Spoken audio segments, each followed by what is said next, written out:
No television show in American history has ever created as profound a cultural impact as Soul Train. Then in 2006, the show abruptly vanished without a farewell. All details surrounding its conclusion were kept under wraps except for one, a recorded episode that never aired. What unfolded behind those unreleased scenes? Let us go back to the beginning to explore today's story in depth. Hey there, and welcome aboard. You're right on time for another super slick ride on the Soul Train. Don Cornelius was born in 1936 in the South Side of Chicago, growing up in an America deeply divided by racial segregation. Before entering the world of television, he held several working-class jobs including traffic officer and salesman. In 1966, he enrolled in a short-term broadcasting course and was soon hired as a reporter at WCIU-TV, a local Chicago station. And if that's your feeling, we'd like to hear about that. Also, we're going to take our first call and find out just what it was there that he conceived and launched a new project called Soul Train, a music program dedicated to the Black community. Soul Train first aired on August 17, 1970 in Chicago. It began with live performances featuring local dancers and guest musicians and quickly made waves. Applause. Just over a year later, on October 2, 1971, the show was broadcast nationwide, with sponsorship from major companies, such as Sears and Johnson Products Company. Music. With its energetic music, bold fashion, and signature dance moves, Soul Train became a television phenomenon.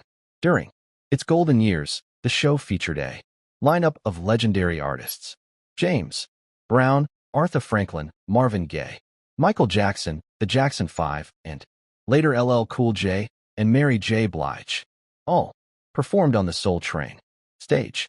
It wasn't only a platform for singers.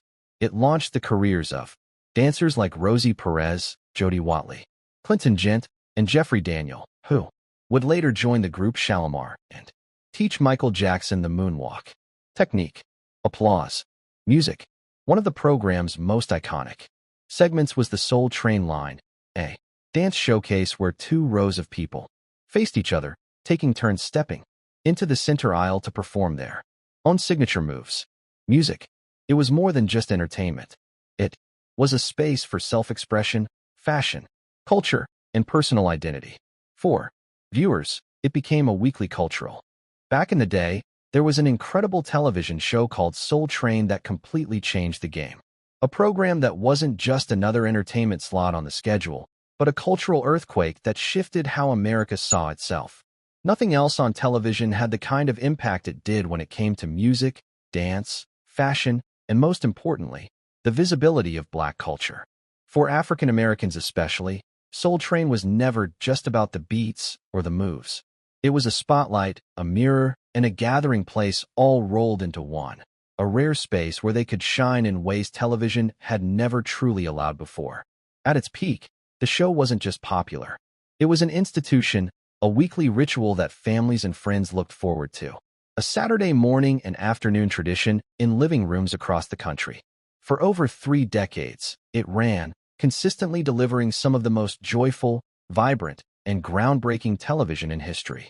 And then, almost suddenly, in 2006, it was gone. No big farewell, no official goodbye, no chance for audiences to say thank you or reminisce. The show simply stopped airing, fading away with only silence to mark its passing. There was one last episode filmed, but it never made it to television, and that mysterious, untelevised final taping has since grown into a legend of its own. For many fans, the confusion and secrecy surrounding that ending is the most painful part of the story. To understand how such a cultural force unraveled, though, we have to go back to the man who made it all possible in the first place, Don Cornelius. Don Cornelius was born in 1936 in Chicago, a city bursting with energy, but also one deeply divided by segregation and unwritten rules that kept Black and white communities apart. Like so many young Black men of his era, his opportunities were limited and life was never easy. He worked an assortment of jobs to make ends meet, selling insurance, driving, even directing traffic as a Chicago police officer. But the grind wasn't enough for him. Cornelius was restless, a man of ambition who carried bigger dreams in his heart. By the mid-1960s, he decided to take a leap of faith, leaving behind stability to pursue a career in broadcasting. In 1966, he enrolled in broadcasting school, a bold move that would shape his destiny. Soon afterward, he managed to land a job as a news reporter at a Chicago television station. It was there, while watching the daily churn of programming, that the seed for something truly groundbreaking began to take root. Working in that newsroom, Don noticed what was missing from the airwaves. Television was full of variety shows and music programs, but there wasn't a single one that authentically celebrated Black culture or showcased Black talent on its own terms. What existed largely catered to white audiences, and when Black artists appeared, they were often asked to fit into a mold, stripped of the rawness, rhythm, and soul that truly defined the community. Cornelius realized there was not only room for something different, but a desperate need for it. So he created it. The idea was deceptively simple, a local dance and music show that would be vibrant, youthful, unapologetically Black, and unlike anything else on television. He called it Soul Train. On August 17, 1970, the very first episode aired in Chicago. It featured a mix of live music, local talent, and of course, plenty of dancing. Almost instantly, audiences went wild. It was fresh, it was stylish, it was fun, and most importantly, it was authentic. It didn't try to explain Black culture to outsiders. It simply lived in it. The concept took off with such momentum that within just over a year, on October 2, 1971, Soul Train went national. With backing from corporate sponsors like Sears and Johnson Products, the show spread to television stations all over the United States. That financial support kept the lights on. But it was the energy of the show, the sound, the color, the rhythm, that made it soar. Each episode was like a festival, a burst of life broadcast into millions of homes. It was a celebration of Black music, Black style, and Black creativity. The golden years of Soul Train were truly legendary. Some of the biggest names in music made appearances that are still talked about to this day. James Brown, Aretha Franklin, Marvin Gaye, Michael Jackson, and the Jackson 5, icons who lit up the stage and created moments that became cultural history. As the years went on, new generations of performers took the stage, too, from hip-hop trailblazers to R&B superstars like LL Cool J and Mary J. Blige. Yet the magic of the show wasn't only about the celebrities. The dancers themselves became stars in their own right. The Soul Train dancers were a phenomenon, bringing styles from the streets directly into American living rooms. For some, the exposure was life-changing. Rosie Perez, who later became an acclaimed actress and choreographer, got her start dancing on Soul Train. Jody Watley dazzled audiences before going on to a Grammy-winning music career. Jeffrey Daniel, another dancer, made music history when he taught Michael Jackson the moonwalk, a move that would become one of the most iconic in the history of pop culture. And then there was the Soul Train line, the show's most iconic tradition. Picture it, 2 rows of dancers facing one another, forming a tunnel of rhythm and anticipation. One by one, dancers strutted, glided, spun, and slid down the middle, showing off their most creative moves while everyone else clapped, cheered, and hyped them up. It was joyous, raw, and unforgettable. A ritual of fun that perfectly embodied the spirit of the show. For audiences at home, Soul Train wasn't just television. It was representation. It was pride. It was a chance to see Black men and women on screen looking confident, stylish, and powerful in an era when mainstream television rarely made room for that image. For the dancers, the experience could mean everything: exposure, opportunity, and the possibility of launching into a bigger career. At the very least, it was a chance to become part of something immortal, a cultural revolution broadcast weekly into homes across the country. At the center of it all was Don Cornelius. He wasn't just the smooth-voiced host with a calm, cool demeanor. He was the mastermind. Every detail, what songs were played, how the sets looked, what kind of choreography was allowed, passed through his vision. His presence was serious, sometimes even stern, giving the show a tone unlike any other music program. He was determined to make television reflect everybody, not just white audiences. And he worked tirelessly to ensure that Black culture was shown in a positive, dignified, and celebratory light. Over more than 3 decades, Soul Train produced over 1,000 episodes, becoming the longest-running music television show in history. At its peak in the late 1970s and early 1980s, it attracted millions of viewers every week. It became so influential that it grew beyond the television screen into fashion events, merchandise, and the annual Soul Train Awards, which celebrated excellence in Black music and culture.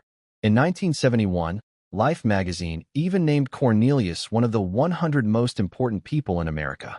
But when something grows that big, challenges are almost inevitable. Cornelius was famously strict about control. Rosie Perez once recalled how he ordered her to change her choreography because it didn't fit his vision. He kept a close watch on the image of the show, making sure it never crossed into territory he considered inappropriate.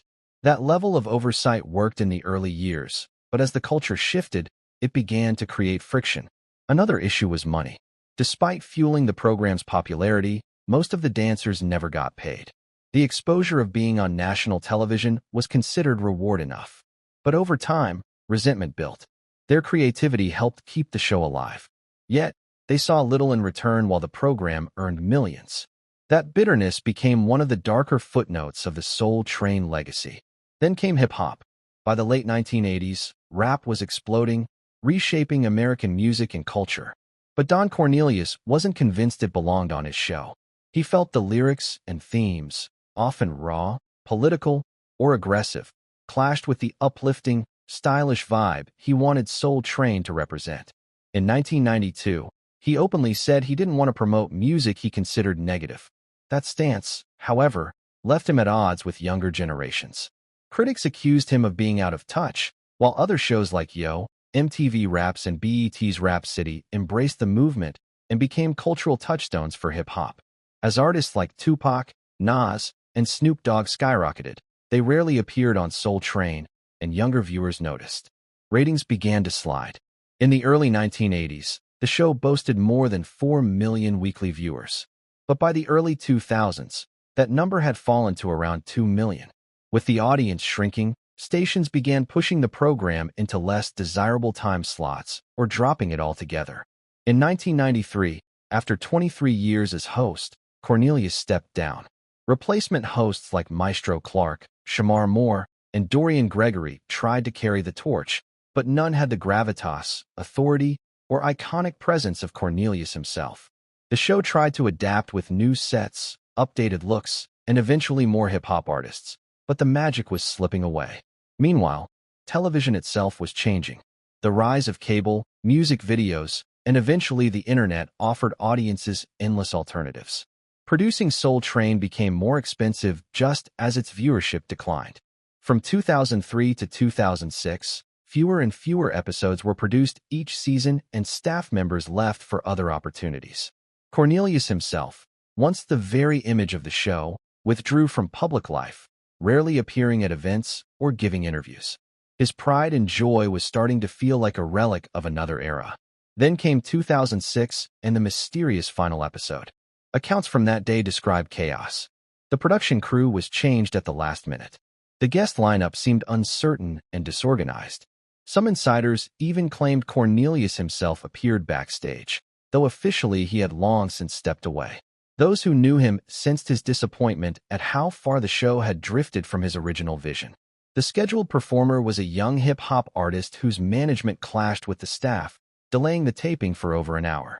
When the performance finally happened, those present later claimed the music, the dancing, and the visuals went further than Soul Train had ever gone before.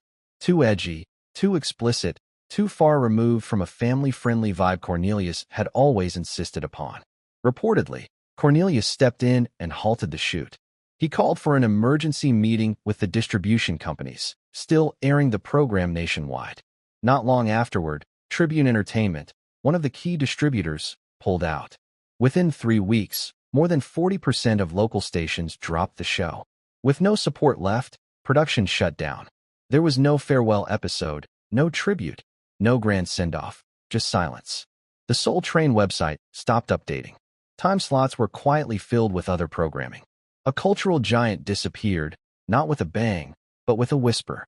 Rumors swirled about that unaired episode. Former staffers admitted that footage exists, tucked away in private collections. Fans pieced together stories online, calling it a cursed performance that killed the show. Whether or not that is true, the fact remains that the taping marked the end of one of the most groundbreaking shows in television history. The fallout went beyond the loss of the series. It cast a shadow over the legacy Don Cornelius had spent his life building. After Soul Train ended, Cornelius avoided talking about it. In a rare 2007 radio interview, he simply said, "I think it went far enough," and left it at that. Those close to him felt he was heartbroken, unable to reconcile the show he had created with the way it ended. Former dancers described the end as an unnamed sadness.